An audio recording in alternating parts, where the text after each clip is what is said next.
Hello বন্ধুরা, কেমন আছেন সবাই? আশা করি সবাই ভালো আছেন। আমাদের আজকের গল্প যাও পাখি বলো তারে, পর্ব 44, লেখা ঈশানুর তাসমিয়া মীরা। কেক কাটা খাওয়ানো শেষ। দুপুরে খাবার খেতে আমরা সবাই নিচে চলে গেলেও রিয়ান আসেননি। নিজের রুমে চলে এসেছেন। আমি ডাকতে চাইলে কড়া কণ্ঠে মানা করে দিয়েছেন উনি। করুণ চোখে মেজো চাচির দিকে তাকালাম। চাচি যান ইশারায় আশ্বস্ত করলেন আমায়। একটা প্লেটে খাবার বেড়ে সেটা নিয়ে চলে এলেন রিয়ানের রুমে। রিয়ান সোফায় বসে ল্যাপটপে কী যেন করছিলেন। চাচিজান তার পাশে বসতে চোখ তুলে তাকালেন। হাতে খাবারের প্লেট দেখে ফের চোখ ল্যাপটপ থেকে শান্ত স্বরে বললেন, খোদা নেই আম্মু, পরে খাবো।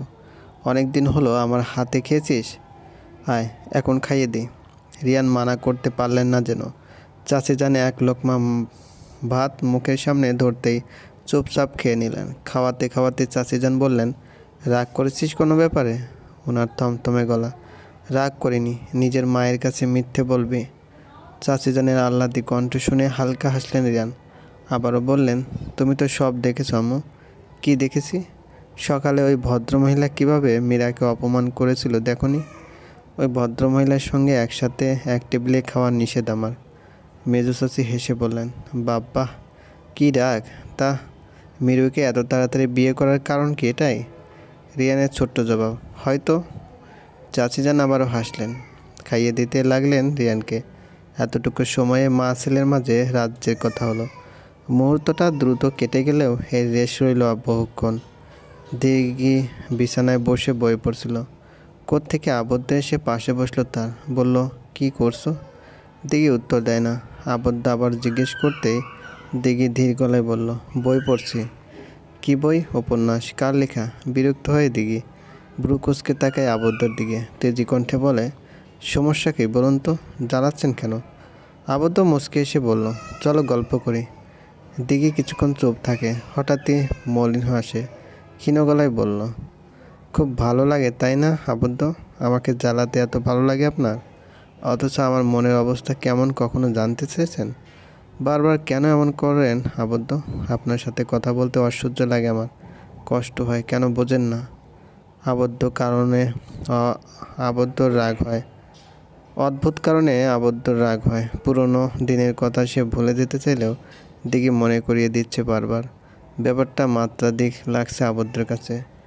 রাগ নিয়ন্ত্রণ করতে লম্বা নিঃশ্বাস নেয় আবদ্ধ। স্থির দৃষ্টিতে দিঘির দিকে তাকিয়ে হালকা হাসার চেষ্টা করে বলে, দেখো দেখি, যা হয়েছে আমি ভোলার চেষ্টা করছি, তুমিও করো। আমাদের নতুন করে সব শুরু করা উচিত।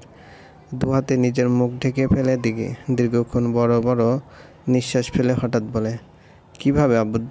সবসময় কিছু না কিছু হলে আপনি সেটা বাদ দিয়ে আবারও নতুন করে শুরু করতে বলেন। আমার মনের অবস্থা বোঝার চেষ্টা করেন না। স্বামী হিসেবে শুধু দায়িত্বই পালন করছেন আপনি, অন্য কিছু কেন নয়?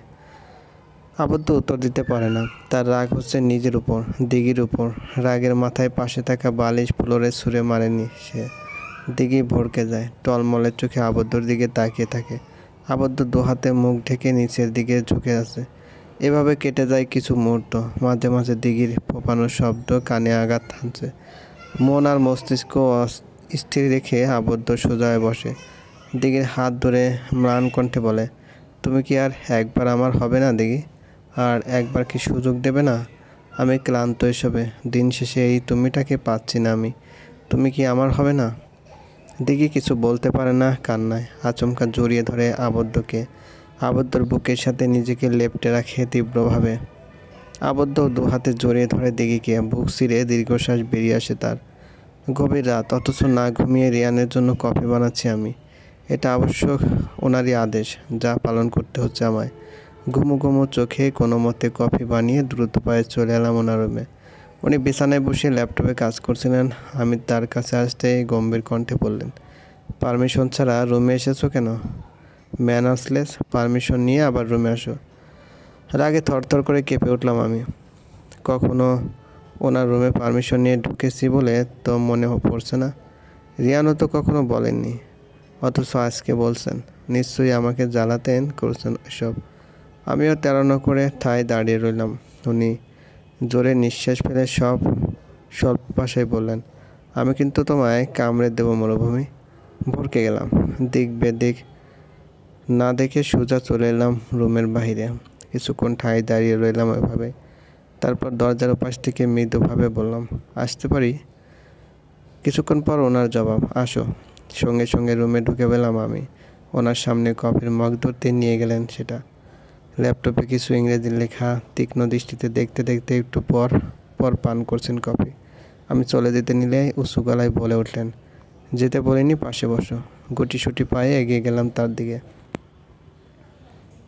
ধীরগতিতে ওনার পাশে বসলাম। উনি এক মনে কাজ করছেন আর কফি পান করছেন। এদিকে শুধু শুধু বসিয়ে রেখেছেন আমাকে। প্রবল আকারে বিরক্ত হচ্ছে। কিছুক্ষণ পর ল্যাপটপটা শব্দ করে বন্ধ করে এক নিঃশ্বাসে কফি শেষ করে ফেললেন উনি। আচমকা আমার কোলে মাথা রেখে শুয়ে পড়েন। আমার এক হাত নিজের চুলের মাঝে রেখে চোখ বন্ধ করে ফেললেন। তারপর ওভাবে দীর্ঘ গলায় বললেন, মিউ মিউ মরুভূমি, তুমি আমার জন্মদিনে কিচ্ছু দাওনি আমায়। অভিমানে ভরা তার কণ্ঠ শুনে বড্ড হাসি পেল আমার, তবে হাসলাম না। তার চুলে হাত বোলাতে বোলাতে বললাম, 12টা বেজে শেষ হয়ে গেছে, তার সাথে আপনার বার্থডেও শেষ, তাহলে আজকে আমার দ্বিতীয় বিয়ে।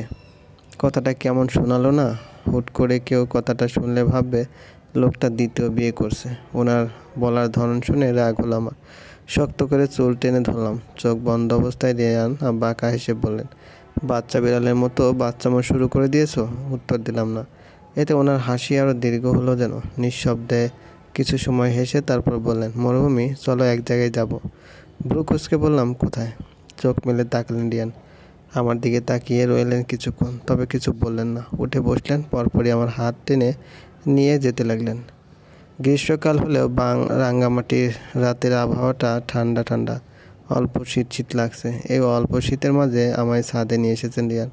ফলে শীতটা আরও তীব্রভাবে লাগছে। শীত লাগার দরুন অন্যদিকে খেয়াল করছি না তেমন। ভাবনায় ছেদকে রিয়ান ছাদের ঠিক মাঝখানটায় দাঁড় করালেন আমায়। আশপাশের সৌন্দর্য দেখে চমকে উঠলাম। চাঁদের আলো তীব্রভাবে সর্বত্র ছড়িয়ে আছে। বিশেষ করে আমি যেখানে দাঁড়িয়ে আছি সেখানে জ্যোৎস্নাটা আরও বেশি। সরাসরি চাঁদের আলো পড়ছে আমার শরীরে। আকাশে টিমটিম করা বড় ছোট তারাগুলো ভীষণ সুন্দর লাগছে। এর মাঝে হুট করে আমার সামনে হাঁটু গেড়ে বসলেন রিয়ান।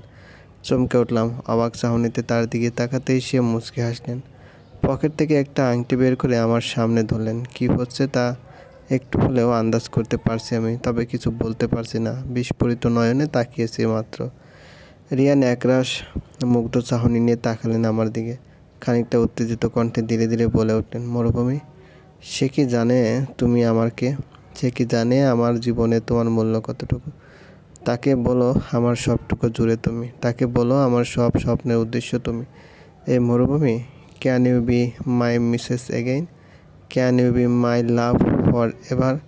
এবার এবার অ্যান্ড এভার। উনি বলা শেষ করলেন। অদ্ভুত চাহনিতে তাকিয়ে রইলেন আমার দিকে।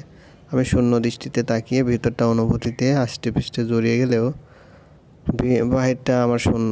পরক্ষণেই লজ্জায় রক্তিম বর্ণ ধারণ করলো আমার মুখ।